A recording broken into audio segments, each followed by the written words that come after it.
আমরা বাংলাদেশে তাবলীগ করব কাদের ছত্রছায়ায়? সবাই বলে না। আমরা বাংলাদেশে তাবলীগ করব কাদের সঙ্গে থেকে?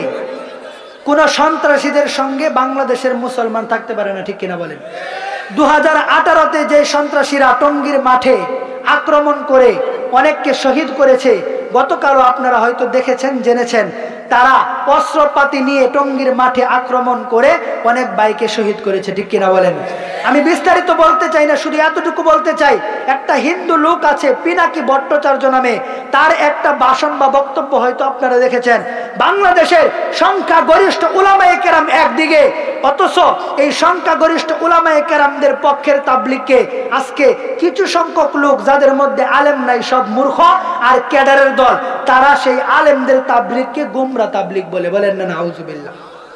মুহতারাম হাজিরিন, যে কথাটা বলতে চাই, আজকে যে তাবলীগের উপর আক্রমণটা হয়েছে, মুহতারাম হাজিরিন, বলেন আপনারা, যারা এই আক্রমণটা করেছে এরা কি সহি তাবলীগের দাবিদার হতে পারে?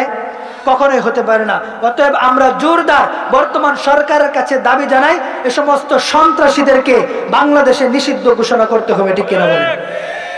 যারা টঙ্গীর মতো পবিত্র ময়দানে অস্ত্র নিয়ে যেতে পারে, তারা কোনোদিন তাবলীগওয়ালা হতে পারে না, ঠিক কিনা বলেন? আরেকটি কথা, তারা বাংলাদেশে ইন্ডিয়ার একজন লোককে প্রবেশ করানোর চক্রান্ত করতেছে, ঠিক কিনা বলেন? আচ্ছা বলেন, বাংলাদেশে ইন্ডিয়ার কোন লোক আসা লক্ষণটা কি ভালো না খারাপ? ইন্ডিয়া বাংলাদেশের বন্ধু না শত্রু? সবাই বলেন, বন্ধু না শত্রু? তার মানে ওই ইন্ডিয়ার কোন লোককে যারা বাংলাদেশে ঢুকাইতে চাইছে, বুঝতে হবে ডাল মে কুছ কালা হে। ইন্ডিয়ার কোন লোক বাংলাদেশে ঢুকানোর ষড়যন্ত্র মানে বাংলাদেশ নিয়ে ষড়যন্ত্র, ঠিক কিনা বলেন? তাহলে আমরা এই ষড়যন্ত্র মেনে নিব না, ঠিক কিনা বলেন? আল্লাহ তাআলা কবুল করুন, উলামাদের তত্ত্বাবধানে আমাদেরকে তাবলীগ করার তৌফিক দান করুন, সকলে বলেন আমিন। আগামীর বাংলাদেশে আমরা উলামায়ে কেরামদের সঙ্গে থাকব, শুধু সঙ্গে থাকব তাই নয়, স্বাধীনতার 53টা বছর পার হয়েছে বন্ধুরা আমার, সুখ শান্তির দেখা বাংলাদেশের জনগণ পায় নাই।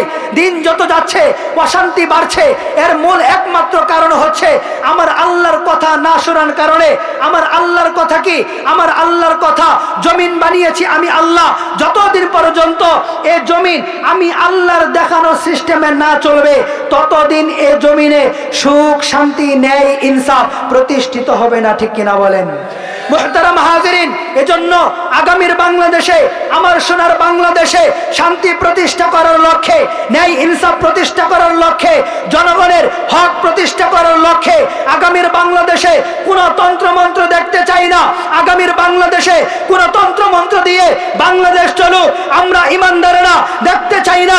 আমরা ইমানদারেরা দেখতে চাই আগামীর বাংলাদেশ কোরআন দিয়ে সাজানো হবে, আগামীর বাংলাদেশ কোরআন দিয়ে চলবে।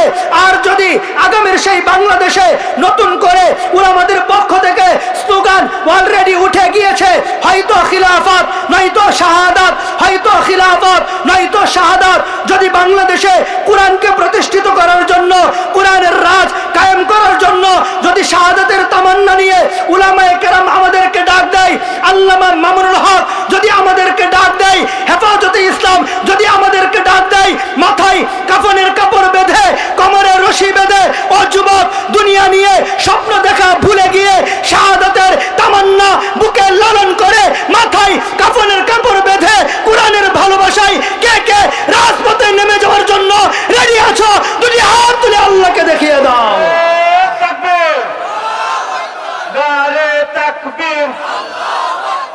ইসলামের শত্রুরা মুহতারাম হাজিরিন, এটি আমার সর্বশেষ বার্তা। আজকে মুসলমানদের জাগতে হবে।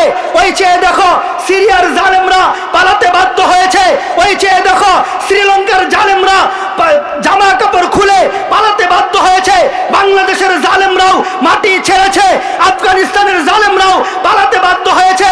খুব বেশি দূরে নয়, ইন্ডিয়ার জালেম পালাতে বাধ্য হবে, ঠিক কিনা বলেন? সেই বাইতুল মাকদাস মুসলমানের 200 কোটি মুসলমানের হৃদয়ের স্পন্দন, মসজিদে আকসাকে যারা আজকে রক্তাক্ত করছে, তাদেরও পালানোর সময় আসছে। এজন্য বলি, দুনিয়ার স্বপ্ন ভুলে গিয়ে মুসলমানদের এখন জাগতে হবে।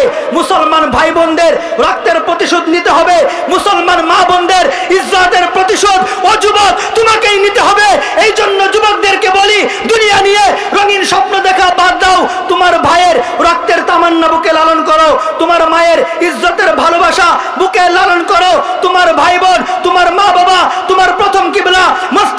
রক্ষায় যদি ডাক এসে যায় গাজওয়া হিন্দের জন্য তৈয়ার থাকবে তো ইনশাআল্লাহ। আল্লাহ কবুল করুন সকলে